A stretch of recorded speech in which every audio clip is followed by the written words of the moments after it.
everybody, welcome to PhD Positivity Hug delivered by myself, Beata Young, the founder of Woman on It, joined today by my guest, who is Marjo Kayhko. She's the manager for Kindred Malta, and she's been with Kindred for how many years? It kind of varies. Basically, I think for 2017, I joined Kindred via company acquisition, so that's why the date is a little difficult to define. And you've been actually in many various roles that were in tech. So you've been project manager as well as CTO. So the question we would like to start, what led you to this specific career path, Marjo? I wish I could say that I had a big plan to start working in technology. I really didn't. It was more of a coincidence. Back in 2007, I really needed a job. And I found a job ad that a company was looking for someone to maintain some tech projects, and I applied and I got the job. And then when I got into it, I was really excited, and then I kind of knew that I had found my thing. But I didn't really know anything about software development before the job. I was always a nerd though. I got a computer with my first summer job money, and I built it from all the different parts and so on. So I kind of had it in me anyway. Okay, so Marjo, but the question is really, did you study technology? Did you go into the field consciously, or did you see the future in it? When I started to work in technology, I was still studying actually, and I was studying finance. I did finish my degree because I thought that, there's never gonna be anything that I regret from doing a finance degree. It's quite useful for anything. But all the technical aspects of my job, I have learned by doing the job. But when I got into working in technology, I got really, really excited about that and really into it. So I really dived into that and started to read everything that I got into my hands and so on. And from what we spoke before, because we met over a year ago, and I discussed with you the prospect of founding this community. So you were one of the first to know about it, and you really light up to this idea. And I have to say that I was so pleased to welcome your company, Kindred, one of the first iGaming companies to join us, which was very big news for me, because not many people knew how really this community is going to help them along the process. But I think we delivered some interesting workshops, we had some interesting topics, we had discussion also in your offices some time ago, organized by you and your colleague. And so I'm just wondering, why do you believe there is such a need of women gathering and discussing together, not only women, because I always say we are for you. So whether it doesn't matter whether you're female, what we are trying to achieve is balancing technology, because we need everybody involved. We need to shift from community of users of technology into communities of creators of technology. So why do you believe there is such a need for women in technology?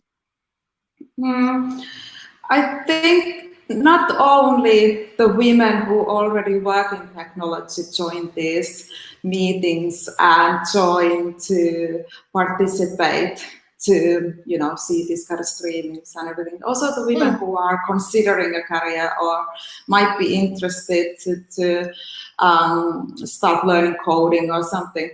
And I think that communities like this, they fix misconceptions. There's a lot of misconceptions on what a career in technology might mean. But in reality, there's so much variety, and there's definitely something for everyone. to do. So I really like fixing those misconceptions and telling people and telling women what kind of things you can actually achieve and what kind of things you can be involved with. I think that's really, really important. But at the same time, it's all about like creating the connections and getting to know each other, because we do tend to, recruit the type of people who we have met before and so on. So that's really important as well. Absolutely, I can agree with you more, but today we are going, the topic is leadership of the future. And one thing that I really liked discussing with you was the fact that Women on It is not just a community of women in tech.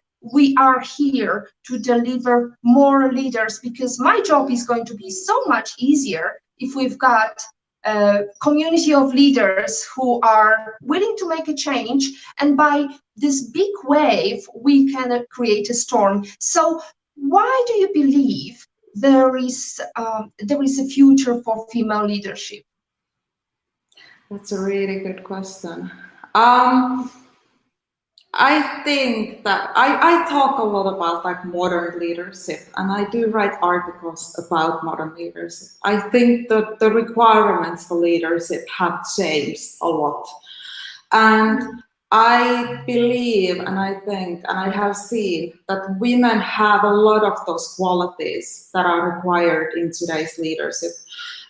We used to talk a lot about soft skills, and we tend to think that people skills and leading people are soft skills.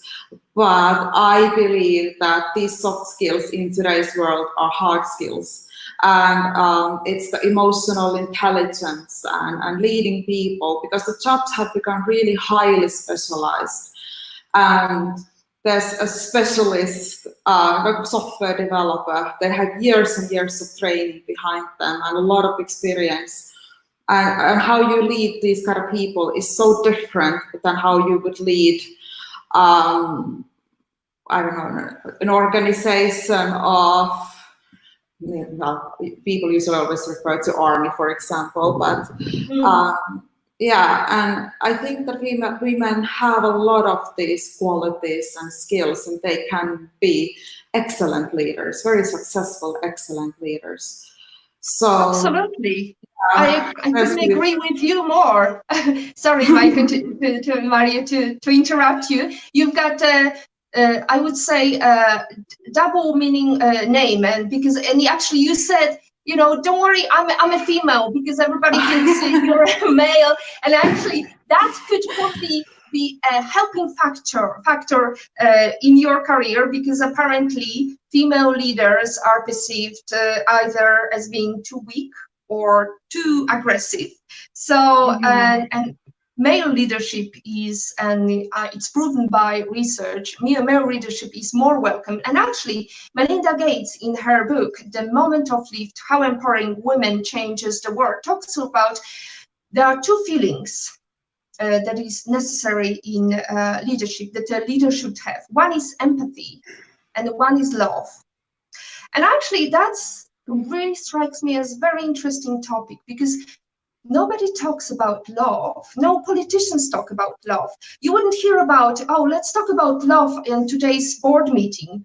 And so why do you think Melinda Gates says that this is critical for leading your team? Love is critical for leading your team.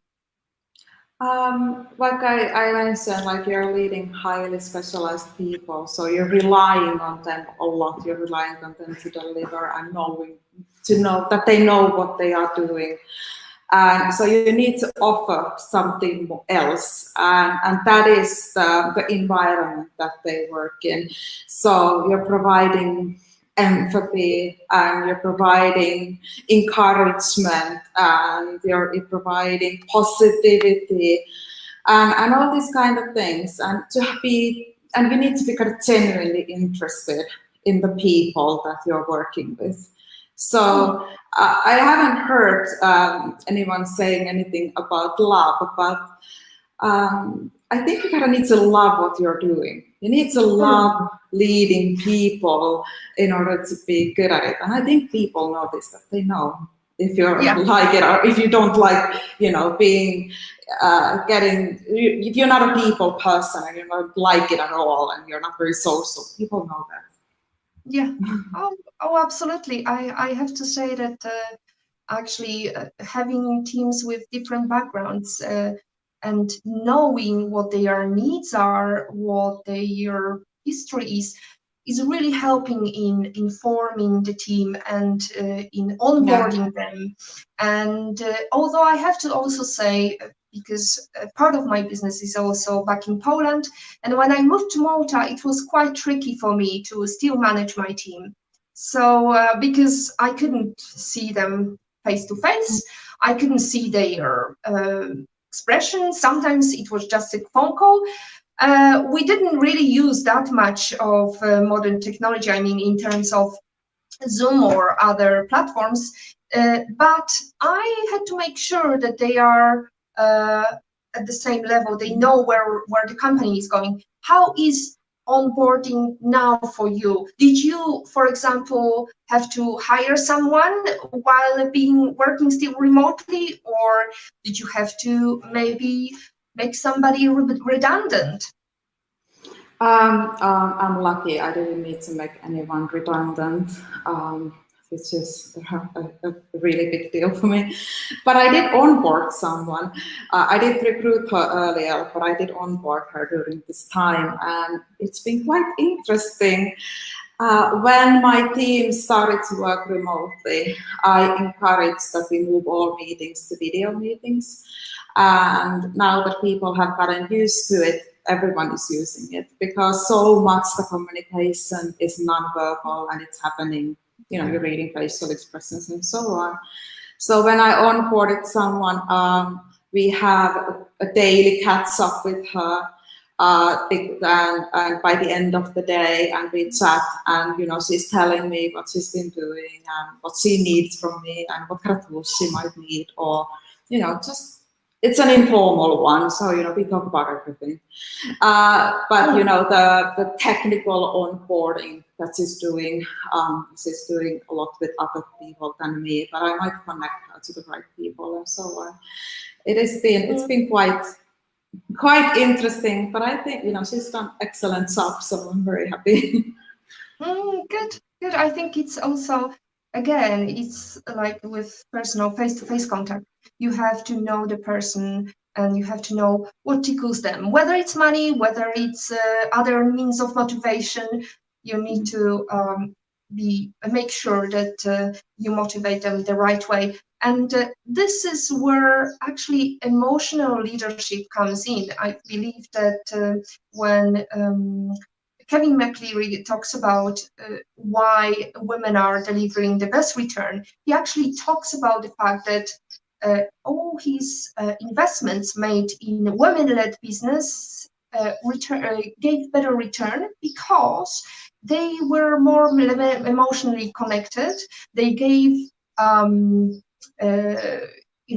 path that was much more clear because they could express themselves much better than male. So how was it for you? Did you find similar traits, and was it easier for you as a male versus other female versus other male colleagues? I'm not sure. I don't really compare myself to others, but I do think that I have a bit of a different approach to leadership, and I do think that I kind of emotionally connect with people. I aim to show always genuine interest in them. So, when I talk to them and ask how they are, I really listen what they say and ask for more questions and get to know them on a personal level.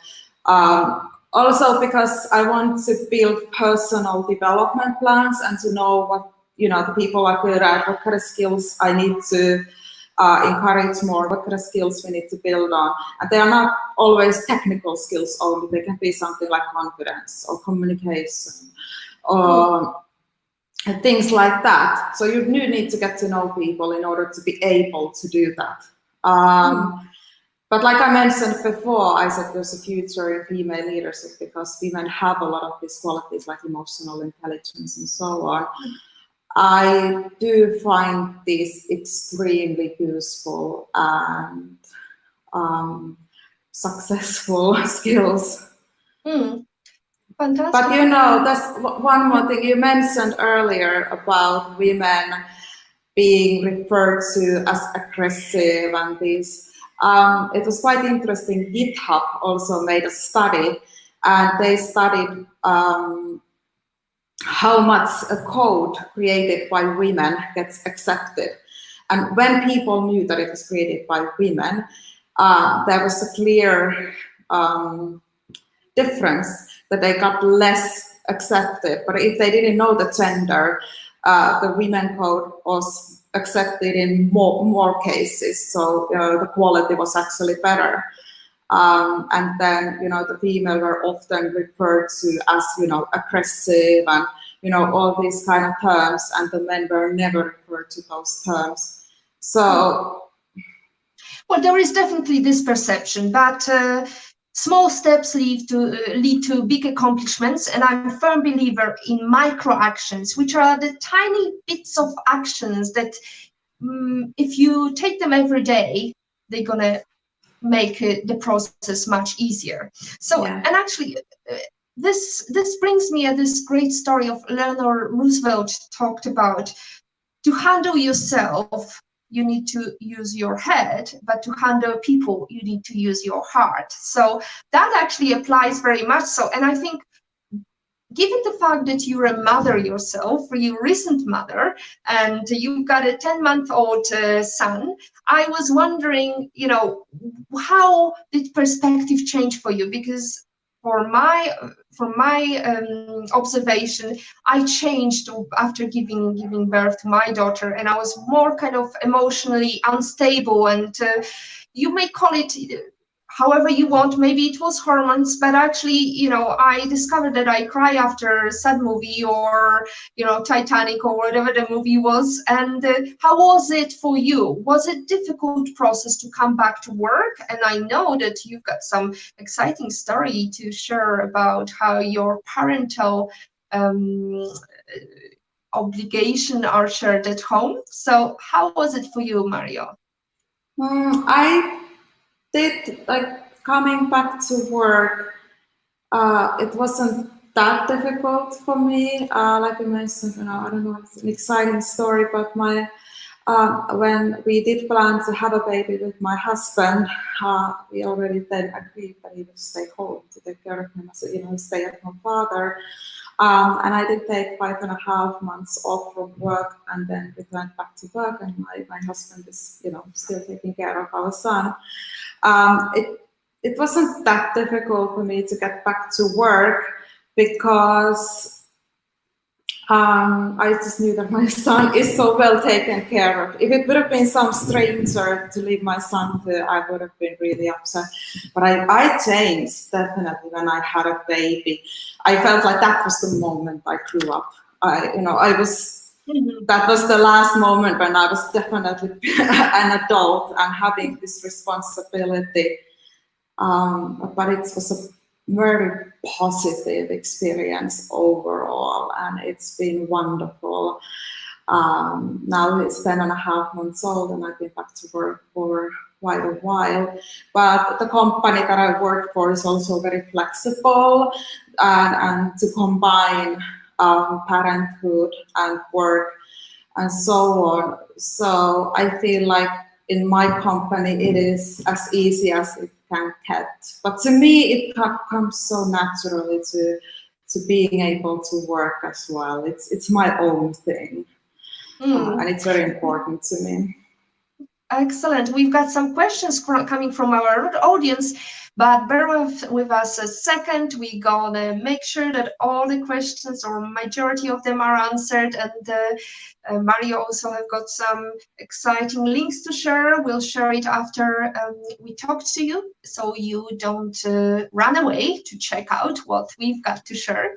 But I would like to actually ask you, how was working remotely for your company? Because I think you're one of the first companies that implemented remote working a long time before it went cool. It was cool. So, and actually, I remember you saying, I can't meet you with you on Friday because I'm staying at home. And so, how was it for you? Was it a big shift, or was it just business as usual? It is still a big shift though, because we have always been work from home, like you mentioned. But it's been more of an exception than a rule. I tend to work from home maybe 1 day a week, and I can just kind of make up my own schedule to decide when I want to work from home. But now that there's not even the option to go to the office, it's been an adjustment. And I feel like it's been an adjustment for everyone. Many people mentioned that they're really kind of missing each other physically and miss going to the office and so on. But we have had all the tools for remote work existing. So when this thing happened, we just started working from home. There wasn't a big shift. The only change that I made is that I brought my screen, my office screen, to home so that I have a better poster when I work, and I'm not going to kill my back and neck. So that was the only thing. So we've got a couple of questions. Thank you so much for being such a great company today. Olga is asking, curious to know, how does Marjo finds working with staff from other nations? And I know that you've got quite a big mix of different nations, different nationalities. How is it for you? It's my favorite thing, and when I ask from people, they usually mention that as their favorite thing as well. So we are currently 24 people and 13 nationalities. So that's quite a bit of mixture and a diversity in one team. But it's such richness, how people perceive problems and how they perceive new ideas. Because they have a different background, different experience in life. They see things from such different perspective. And the amount that I can learn from these people, and I've learned, it's been excellent. Sometimes we have cultural clashes. I mean, obviously people have such different habits. We have, we have had people who are, such open and passionately talking, and then we have nationalities who are much more quiet, and they only say things after they have considered it for a while. So sometimes we do need to translate each other. But overall, it's a richness, and it is my favorite thing as well. So it's a bit challenging, but on the other hand, you can have a traveling appeal, because people can tell you what's their country like. You can visit whichever country you wish, and you can have a travel advisor next to you and telling you what you should see. So Fran Moisa, who's been with us a couple of weeks back, she actually delivered the first PhD. She was talking with me on the topic of recruitment and how to not feel that the job loss is the end of the world. And she's also one of the great leaders in the recruitment industry. And she's asking us today, what tips do you have for keeping team engagement up from a collaboration when working remotely? That's a tricky one. It is a tricky one. And it's consistent work. It's not something that you do one trick and that's it. You need to be in touch with people constantly. I encourage informal chats. I think it's so important to communicate with people outside of meetings. People, might easily get into the habit that you just attend a meeting after a meeting after a meeting. But having these informal chats with people and just asking how they are and what's going on in their day, people appreciate that a lot. And when people ping me, it's always my high priority. So if anyhow possible, I do try to drop what I'm doing at that moment and really focus on the conversation. I think people know this when I do that. But I also encourage certain things like actually wrote an article about remote leadership, and one of the things that I mentioned over there was to create also a personal development plan in this time. Things like that and offering trainings and such has a big effect on the engagement. And then, when communicating, I think it's important to learn to use like emoticons and GIFs and things like that. It might sound a bit odd in the beginning, but communicating emotions is also, I feel like it has an effect on the communication quite a bit. But the engagement, it's a consistent effort. Oh, absolutely. I think we are going back to the Egypt time when people would use signs and communicate this way better. And I'm not going to use any emoticons at the moment, but you can ask questions. Please keep these questions coming, because we are speaking today, just a reminder, with Marjo Kayhko, the passionate leader of the future. And so the question now, I think many women can relate to you and think, if they wanted to enter this field as a leader of the future, what would be the steps they should acquire? So you mentioned some worksheet. What else should they consider doing? Maybe some books, maybe some, I don't know, articles? Yes, I think that I've benefited a lot by being quite curious. I do read a lot. Just having an overall understanding on how companies run, what do they do, basic understanding how the numbers are built, what is a balance sheet, and what are the basic numbers, and what is the company strategy and how those are built generally. I do recommend reading articles on such publications than Harvard Business Review, which is my favorite one. I read that a lot. It has a big impact, because you as a leader, even though you are only leading a tech team, you do need to have an understanding of your surroundings and on the company, and to show that knowledge and to show that you understand, the things, the other departments as well. Absolutely. One thing that I actually, you kind of suggested that by talking about, you have to understand how the company is working. So you basically say you have to stay curious all the time. You have to be curious about how different processes run. But also, I think it's a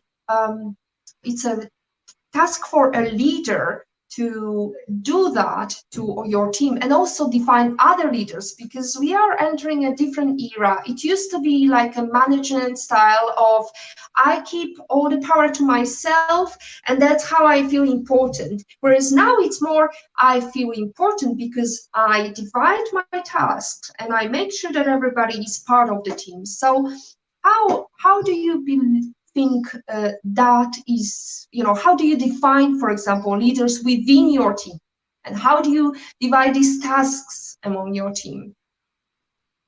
I do delegate a lot, and I want to empower the people in my team.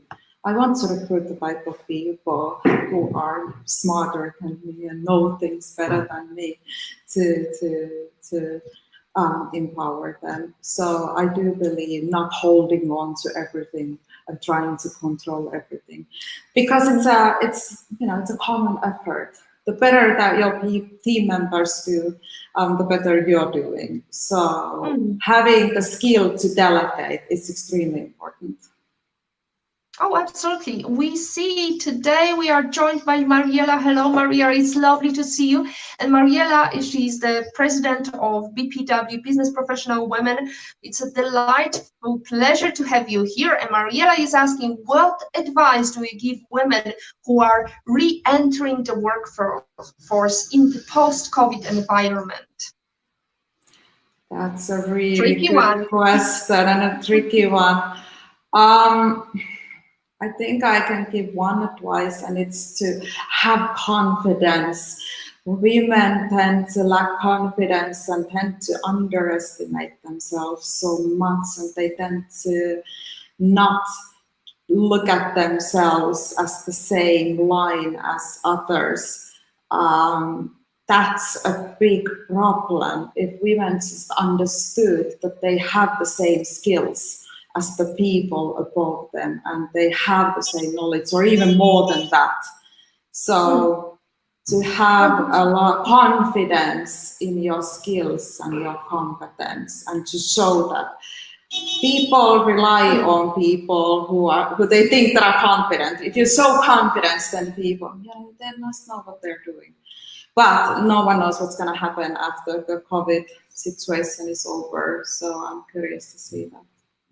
Well, Mariela, thank you very much for this question, because we discussed a little bit about it on our first PhD with Frank, who was talking about believing yourself. And also we talked a little bit about the fact that it's going to be much easier, and that was the topic of our third discussion with Coach Amina. Dr. Amina talked about how much easier it's going to be for you if you acknowledge what you achieved. Because sometimes it's, for many women, it's so difficult to know, well, I am just a housewife, but really, seriously, you've been managing your household, you've been making sure that your kids are delivered at school on timely manner, and you've been making sure that your husband has got lunch, whatever. So you are there, you have arrived. So there are so many things you can bring to the table to the prospective employer.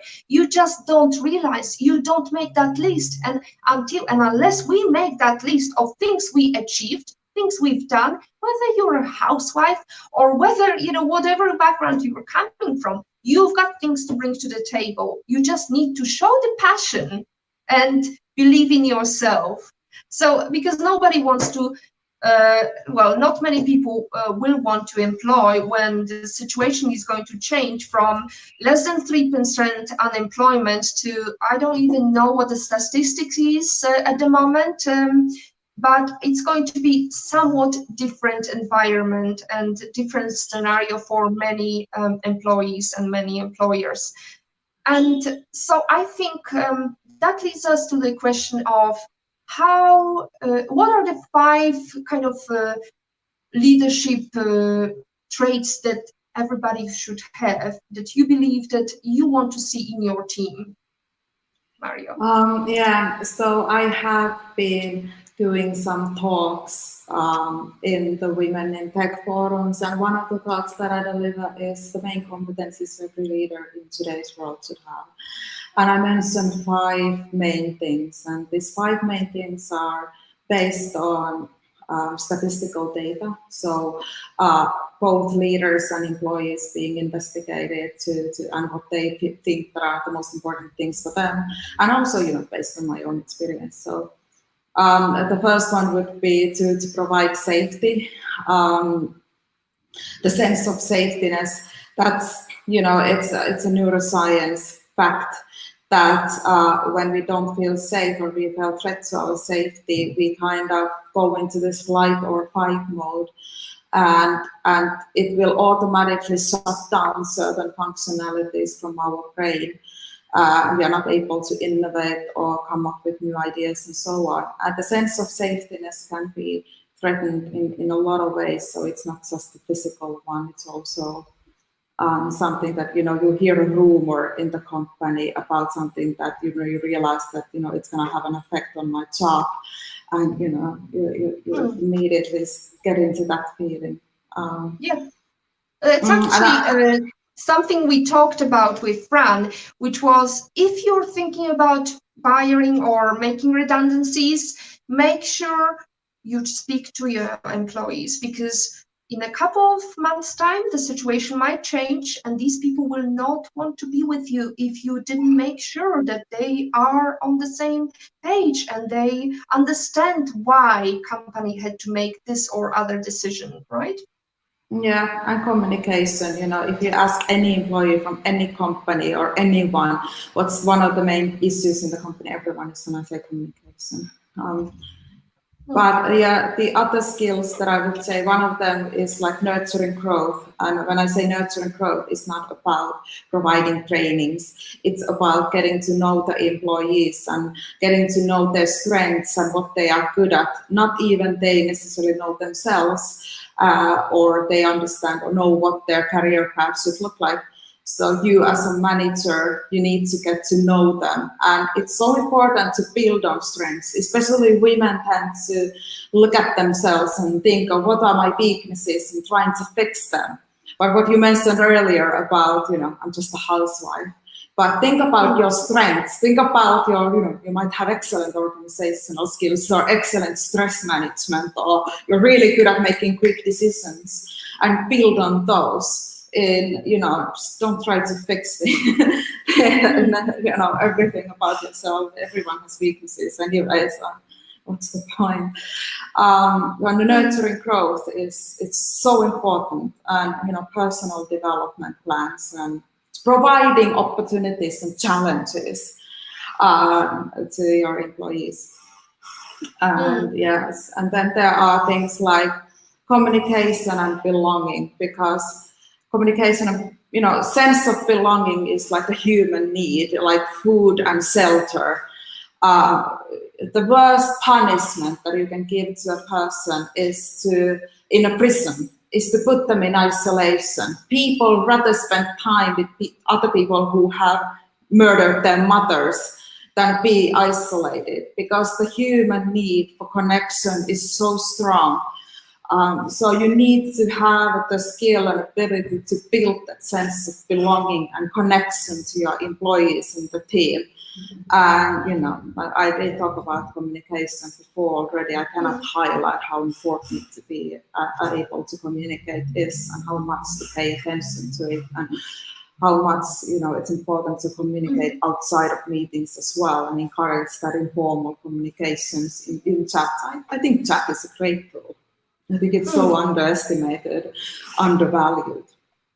And then I would say there's the ability to learn, like constant learning.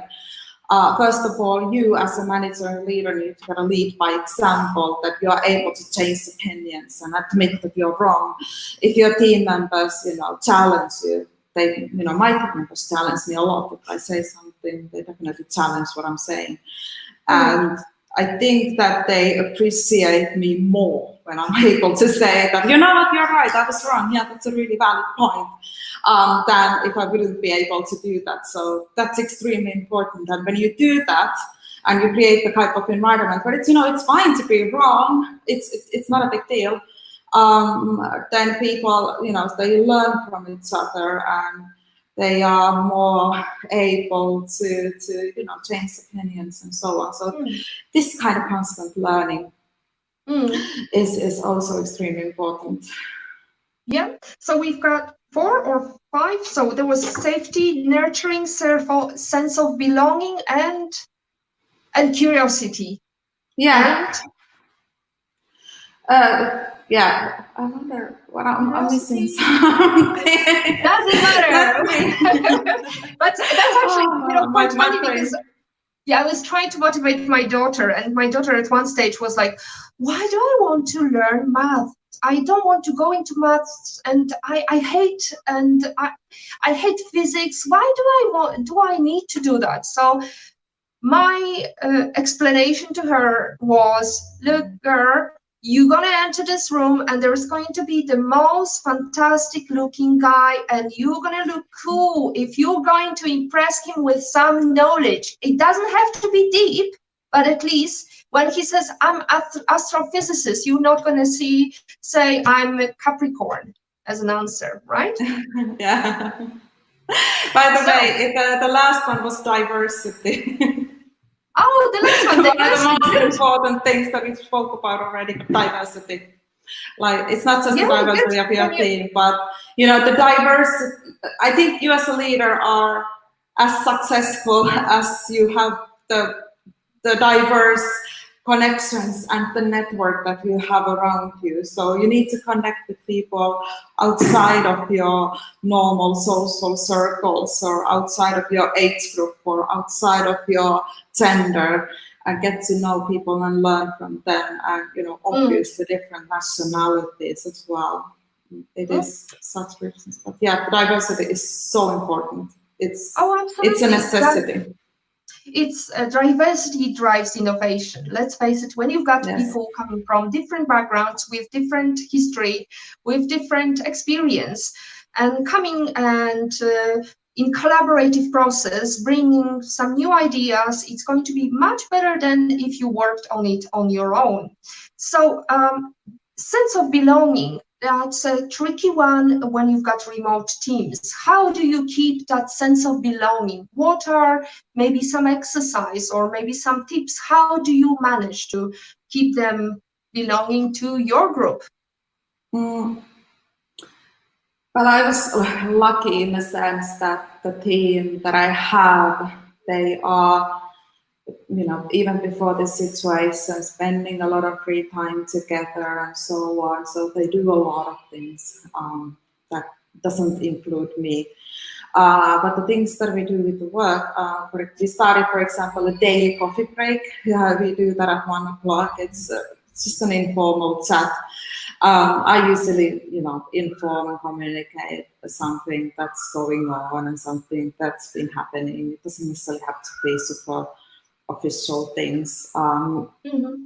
But just keep people updated. Just have a chat. Anyone can talk about anything. Maybe someone wants to present something that they have done, or a piece of work, or ask questions. There are people who've been asking help on some tools that they are using. Like, does anyone have experience that someone can help me with this and this? And these kind of things engage people. Can you give us the example? An example of... Here's a great example. For example, I know one of the managers of one technology company. They do yoga Wednesdays, and they join together and they try to do on Zoom some yoga. And maybe you've got some example of similar things. And actually, I do my Saturdays morning coffee with my bestie from Torun, and I've done it before, maybe not so often, because now I'm quite more attached to having that coffee in the morning, because I don't have opportunity otherwise. But maybe you've got some hints and tips how to actually make sure that your well-being of your team is your top priority.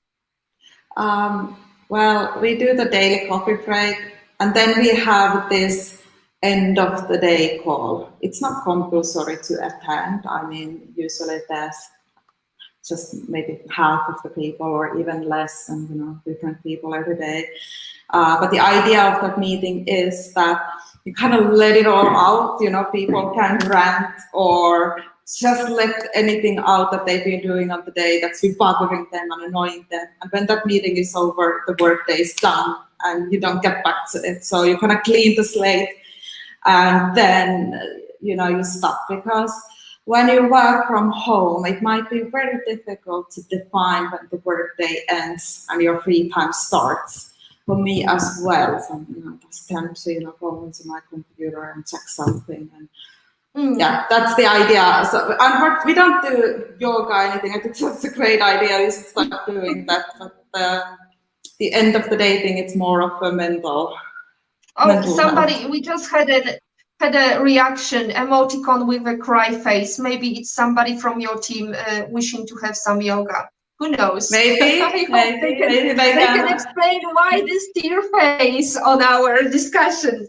So, and I would like to actually talk to you about how do you manage conflict within your team? Because I think one of the great traits of leader is to notice that conflict and actually have a proper reaction to a conflict, because nobody is the same and people are dealing differently, and sometimes the wrong phase may create a conflict. How do you deal with that? I definitely needing to be a mediator quite a few times. Even the most smartest people do get into conflicts with each other.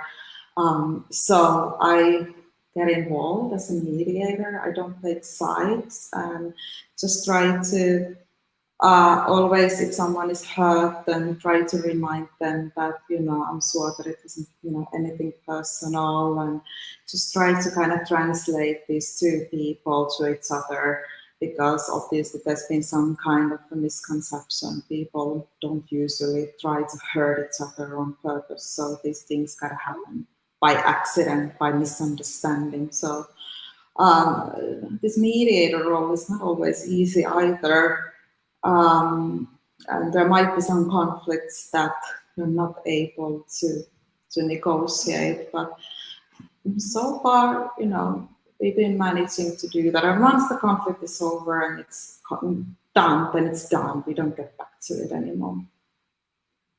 That's a good advice. That's sometimes not easy, but hiding anything under the carpet is not a good idea. And actually, I wanted to ask you about, because throughout this process and achieving and climbing up the ladder, I'm sure there were people who helped you along the way. Could you share a story?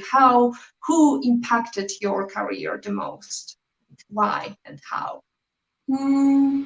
I think that the CEO of the company where I was the CDO, I really appreciate the fact that he, first of all, gave me the role and then empowered me and really trusted me to deliver. I really appreciated that. It felt really amazing. And I appreciated it a lot. So I really tried to, do my best, and I invested everything into that. To this day, I really highly respect and look up to this person. And I know that others did as well. He was extremely liked and respected. So I would think that he's one of the main people who has affected my career. And there's been many people though.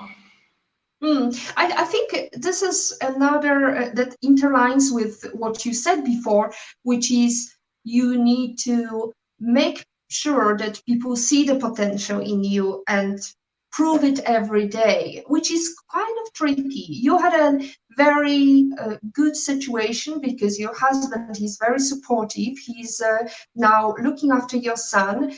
So how was the concept of actually your husband looking after the son, not being the breeder of the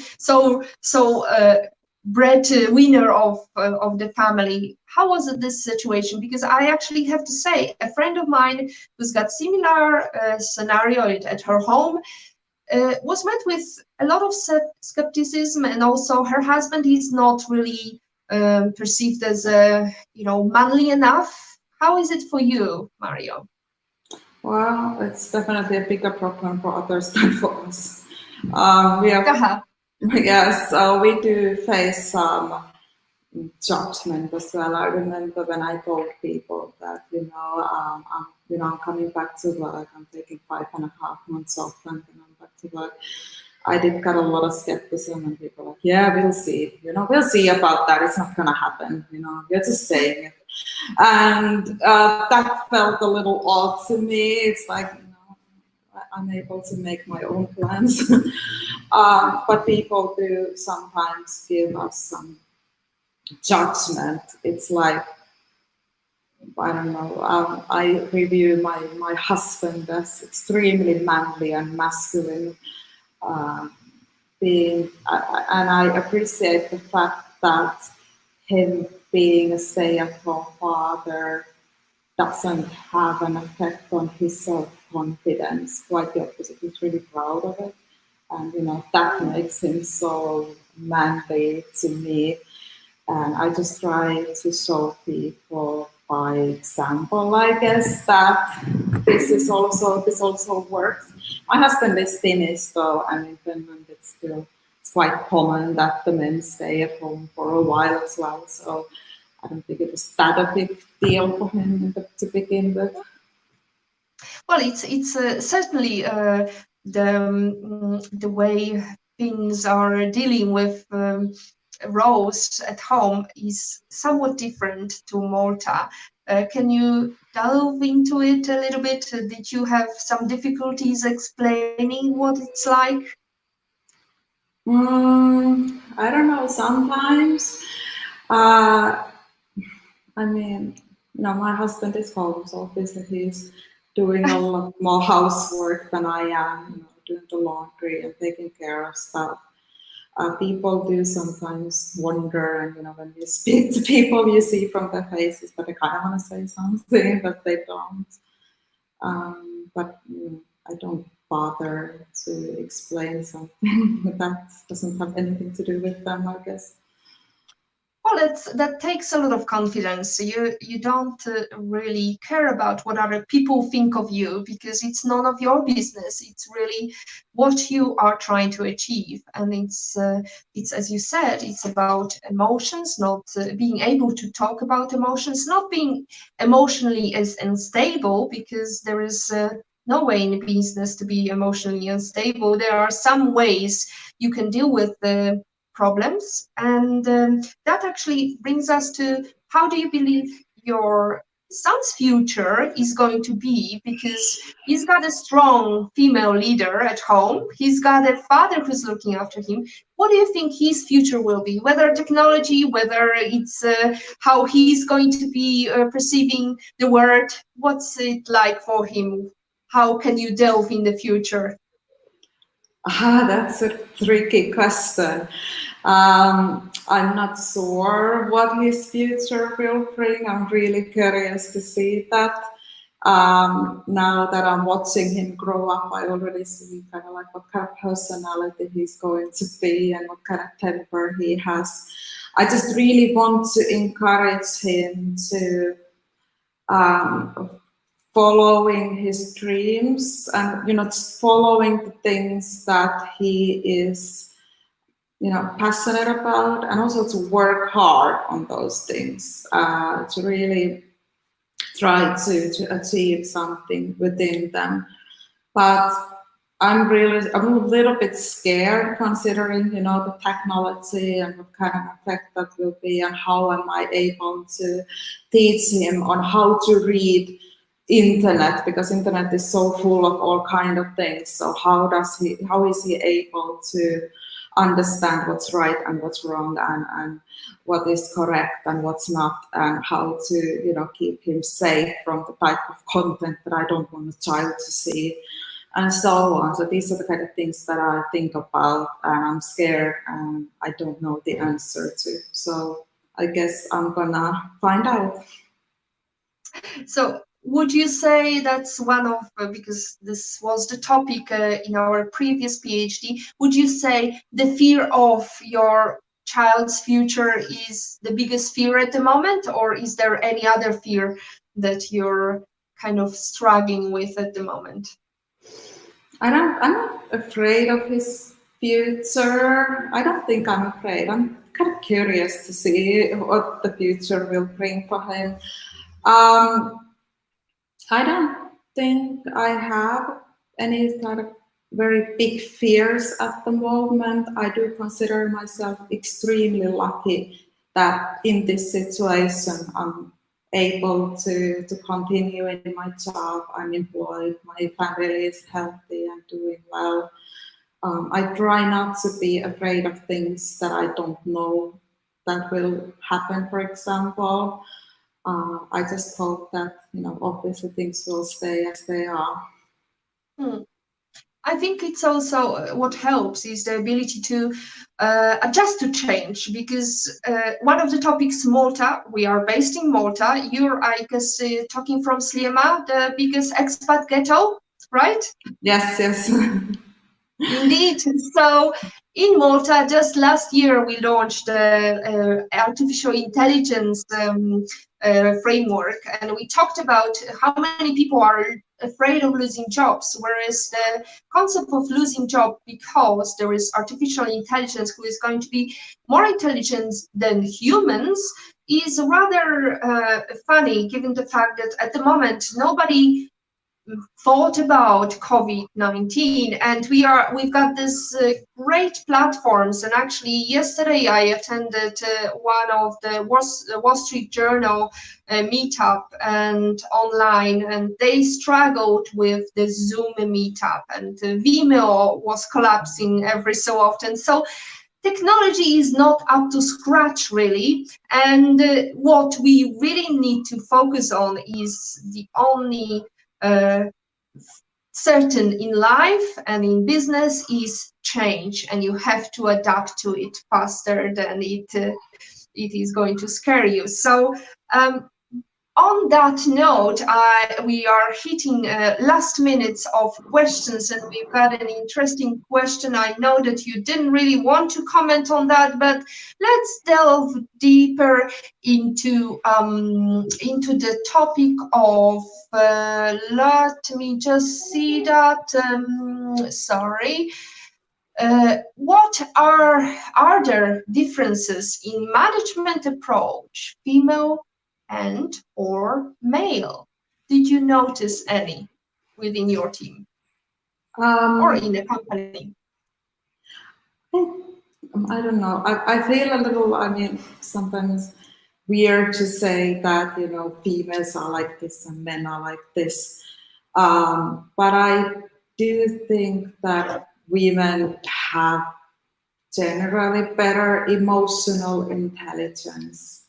And when you have that, it's such an important tool. So when you approach people, it's going to make an enormous difference in how people perceive you, how you're able to motivate them, how you're able to engage them, how you're able to deliver information that they might not like, or they need to work on a project that they might not be that interested in, and so on. The emotional intelligence is going to make the world of difference. Women generally tend to have more emotional intelligence, and they should be proud of that and build on that. Well, I'm definitely proud of that. I'm telling you, sister. So that's actually brought me to this interesting topic. Again, we are back to the square one of women are maybe sometimes less aggressive than they are perceived as being weak, or too aggressive and they are perceived as being a bitch. And which actually brings me this very, very interesting speech that Surgeon Truth gave a couple of years back. It was in 19th century. She delivered a speech called "Ain't I a Woman?" Speech at Women's Rights Convention in Ohio. And to give you a bit of background, the speech happened because some male ministers joined the convention and said, women can't be leaders, they can't have the same rights because of Jesus, and because Eve was sin. And actually she spoke about the fact that should women, even though Eva was the sinner, if the first woman God ever made was strong enough to turn the world upside down, all alone, these women together ought to be able to turn it back and get it right side up again. Which I think is a great topic for discussion, because we've seen so many female leaders. We've seen many female leaders during COVID. We've seen many prime ministers leading their ministries abroad, and they led by example, and they are great models. Who is your great role model? Well, you mentioned the Prime Minister. Finnish Prime Minister is a woman my age. I think that's such an encouragement, and it shows that the world has definitely changed, and she's done an amazing job handling this kind of crisis, and I was confident she didn't expect this when she had the position that this is one of the first things she needs to do. So I really look up to her, and I find that extremely, like I said, encouraging. Yeah, I think the last things that I just want to say is that women have all the qualifications and the competencies. The only thing that they miss is the confidence in themselves. Yeah, absolutely. I have to admit that I am holding tight because we are at 7 o'clock, but there is a question I always want to ask my guests, and I guess it's time for this question. If COVID-19 finished tomorrow, lockdown is finished, who would you bring to this private breakfast, and where would you like to have that private breakfast? Whoever in the world. Oh wow, that's really... Well, I mentioned the Finnish Prime Minister. I would definitely want to meet her and talk to her and ask her how did she approach the crisis? How did she approach her decision making? How did she manage to remain calm and remain objective to the situation and so on? I think that would be really, really exciting conversation, and to talk about leadership in general. A woman, 34 years old woman, a prime minister. I think that's quite an achievement. In Finland. In Finland, is there any particular place you would like to take her to? I don't know. Oh my God, there are a million different places that I would like to visit in this world. So many exciting places. I'm not sure. I don't know. I never been to Asia, for example. So anywhere in Asia. That's fantastic to hear. Thank you so much, Marjo. And I hope if you have that meeting, you won't be headhunted to join the political career, because you're definitely much more important in technology field. And I hope you stay long and prosper. And I wish you to succeed. And I wish our audience to succeed. And again, take an example and think about role models and how you are going to shape your future, and take that little step every day. Micro actions lead to big impact for the future. Thank you very much, everybody. It's been a pleasure to have you, Marjo, and I'm looking forward to next week. Join us at 6 o'clock. Woman on It, Hug the Future. Positivity Hug delivered by Beata and Marjo Kayhko. Thank you. Thank you. Thank you.